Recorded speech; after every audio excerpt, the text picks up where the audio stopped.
Episode number 1, Why We Matter. As I mentioned, I'm the second child of 6 children, 5 boys and 1 girl. Our parents did a great job letting us know that we were loved. They also encouraged us to do the best we could in everything that we did. We found out at a young age that our father and his twin brother grew up without a father in their home. Their mother worked extremely hard to take care of her 2 sons. Although it was difficult for her and her twin sons, they managed to make it with limited resources. My dad learned to love and respect his mother for all that she did for him and his brother. He and my mother also worked hard to feed and clothe their 6 children. Fishing was one thing that my father enjoyed, and it also provided additional food for the family. I also enjoyed fishing with my father. One day when I was approximately 5 years old, I heard my father and some of his friends talking about going fishing. I asked if I could go fishing with them. I was told that I could not go this time because only the adults were going. I was devastated. I kept asking, but the answer was the same each time I asked. Only the adults were going this time. As the adults filed into the car to go fishing without me, I ran outside and peered around a bushy shrub on the left front corner of the house. As a car passed by that corner of the house without me, it sank in that I was not going. I casually walked back into the house and went into my parents' room.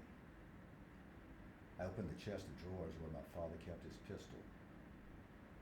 I picked it up, placed the barrel to my chest, and pulled the trigger.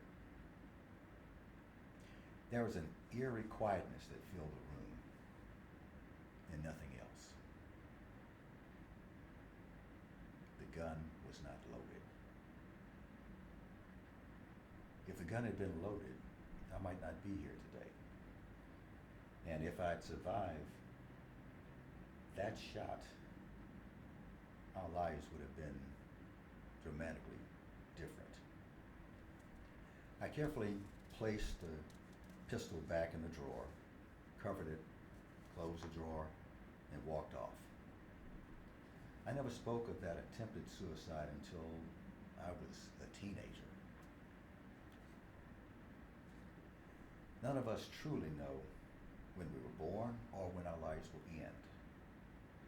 We must take someone else's word for our birth dates, and we will not know when our lives on this earth is complete.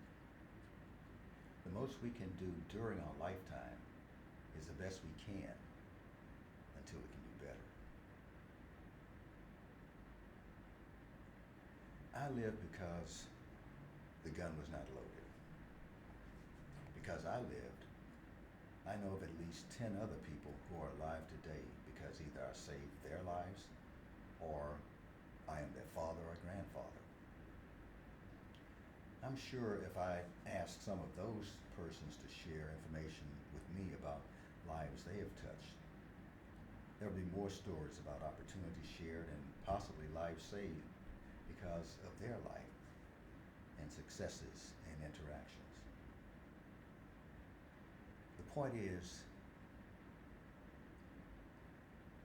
your life is important. Maybe you found this podcast because things were going crazy in your life and you needed to hear that your life is important. It is. Because your life touches other lives. If you're a parent, child, student, orphan, homeless, highly successful, or barely getting by, your life matters. Do your best until you can do better. Life is about growth and building on that growth to get stronger. Future lives may be dependent on you continuing to live and your contributions to humanity.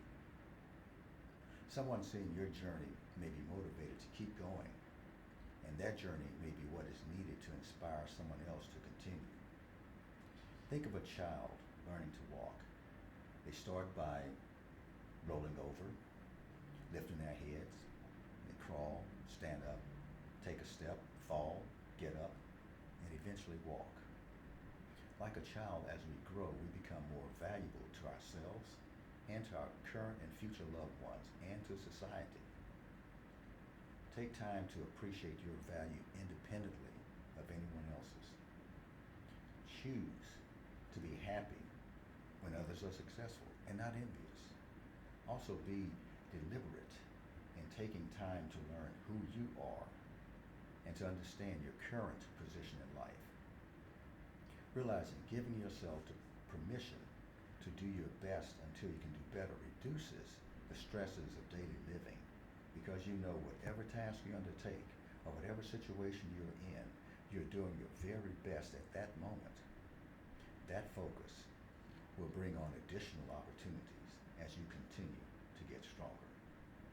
So as we go through this podcast, we'll learn about some of the challenges that I've had and have to overcome, about successes that I've had, about some setbacks, and we'll also talk to other people and hear about some of their successes and some of their challenges. There'll be a number of podcasts. Podcasts such as this one, which is Why We Matter. Another one, My Mother Didn't Want Me. Should I end it now? The answer is no. Even how to address the fear of rejection from the brink of failure. Should I just quit? Outside sales. We'll get into some of the sales and some of the things and challenges that salespeople have to overcome in order to be successful in selling. But enjoy learning about you. Find out what your starting point is and build on it. That is DYBU, YC, DB. Do your best until you can do